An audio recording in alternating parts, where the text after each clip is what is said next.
Now that we've gone through our event categorization, we've gone through our event classification, we understand now that when a true positive happens, well, then we have to go away and triage the event. We have to define the extent or the nature of the event or the nature of the incident specifically. We have to give it a criticality rating of the event, again, categorize it, and finally, escalate and declare this as an incident and an event. So then we have to then involve our incident response team.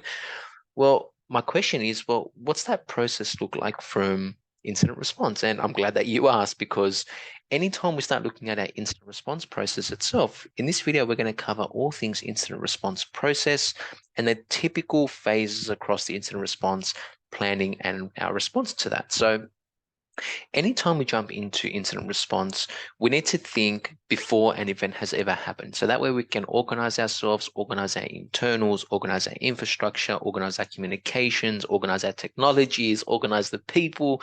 And there's just so many different areas that we have to be involved and oversee and begin to understand the whole nature of the potential attack that's going to happen. So what do we typically need to do? Well, then after we've involved and we've declared the incident as an incident, so I'm just going to put here, we've declared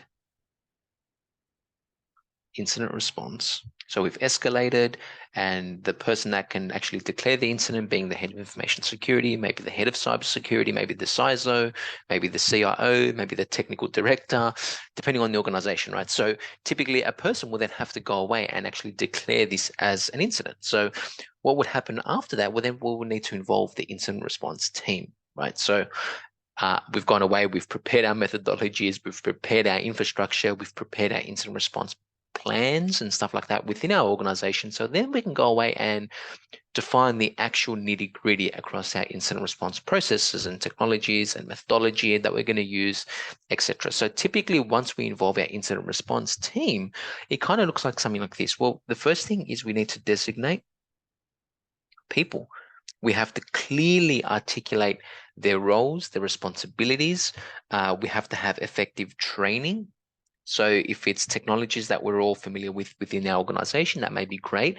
We have to provide adequate training to staff members to make sure that maybe we're doing specific malware, or maybe we've got a specific tool set if we're using autopsy to do incident like forensic analysis, autopsy, or if that's on Windows. What happens if it's Mac? Right? Do we have maybe a certain vendor here that we're familiar with and know how to use and operate if we have a Mac environment as well, or Mac assets in the business? So again, this will all go through when we do our asset identification in our environment, and hopefully we've gone away and done all that so we know what our environment looks like, and then we can begin our incident response process by, again, designating our incident response team, providing our accurate training and support, and then we've got our responsibilities down here where everyone in the team understands responsibilities. And this is where everyone understands exactly what they're going to be doing. They understand their job function, they understand the role. And then we've obviously practiced this through simulations and activities and the natures of doing threat emulations, right? So everyone can go away and actually go through this triangle, and it kind of defines exactly that process in terms of incident response and when we engage our incident response team. So now I'm just going to move over this way, and we're going to look at our actual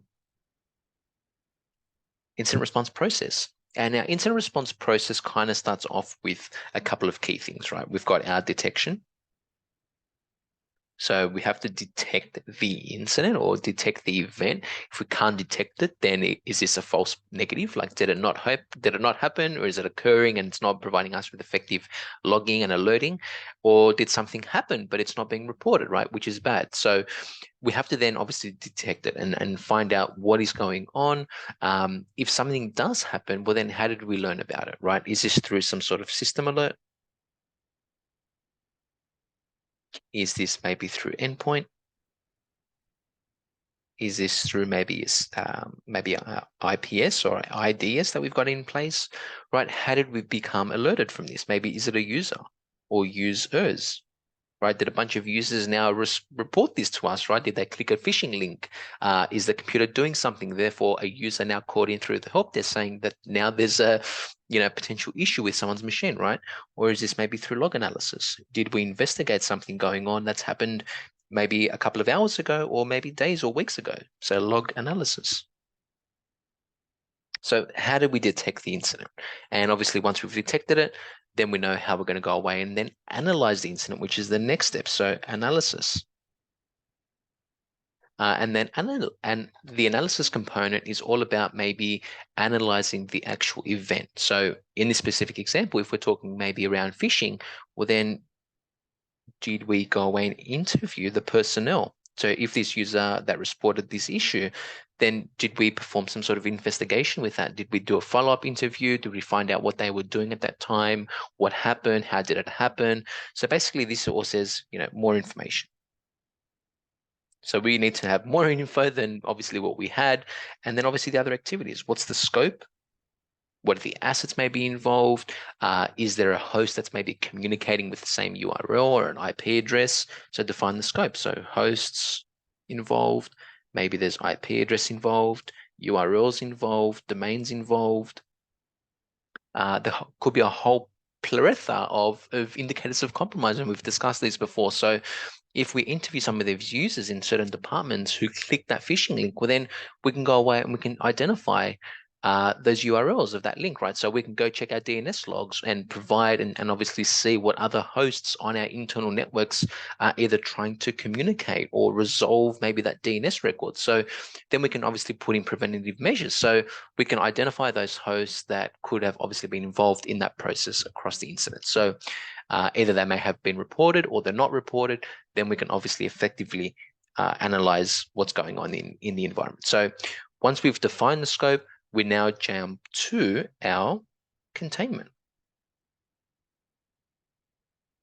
And containment is all about containing or quarantining the infected assets, right? So we want to contain these assets. Is this disconnecting the network interface card so they don't communicate? Is this maybe pulling them into our sheepdig system where we can investigate and triage again what's happening on those infected assets? So again, it's subjective to our crisis management team as well, right? Because one, we've got to communicate, and this is one of the most important areas, and this is pretty much the last. I've got a little phase up here which I've talked about communication, which we'll talk about this, but comms should be done, and depending on the appetite of the organization and how the incident process looks like within the organization, comms should be happening at all phases across our incident response process. I was going to put little asterisks here because comms is one of the most important parts within communicating effectively, right? So when we talk about containment, we want to then obviously go away, contain, quarantine everything that's been affected or infected.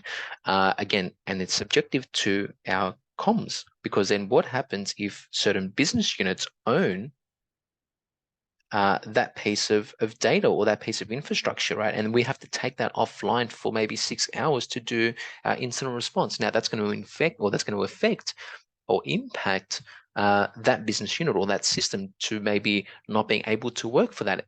If we're talking about that 6 hours here, right? So there's a bunch of downtime, there's activities that we have to go away and do.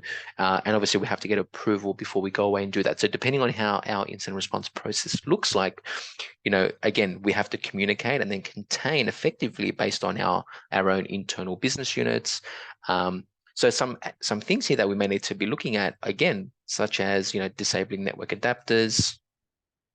If we have to take off the assets, we may have to be doing maybe change of passwords.